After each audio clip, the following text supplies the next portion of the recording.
This business was begun in Sydney in the mid-90s, and it was actually, I was in a partnership with a friend of mine who was a podiatrist, and he was having difficulty getting supplies, and an idea was born, well, why don't we sort something out and start a supply business? And that's really how it began.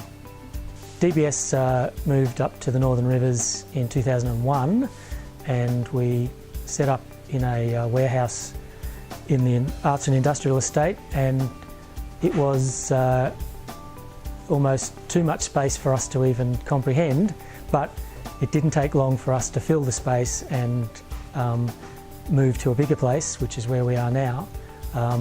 And we've recently taken over another shed for a bit of overflow. So the growth has been pretty steady over the past 17 to 18 years. Our office is divided into an office and warehouse. Up here in the office we've got the customer support staff who answer the phones, create the invoices, put quotes together and generally deal with the customers. And then downstairs we have the warehouse. So down here in the warehouse is where the larger items are kept and where we pack everything. Yucca's just counting and checking in some goods that have just arrived, and then they'll be packed and be ready to ship out. And then in the rest of the warehouse we also have the areas where we pack everything, and then all the shipping is done.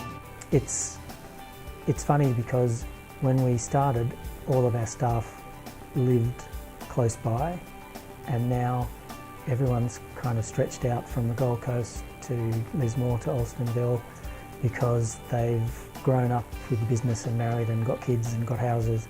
So that's another. We do like to think of it as a bit of a family thing because we've all known each other for quite some time. We began by the usual method of, do you know someone who's got a friend who knows someone who might want a job?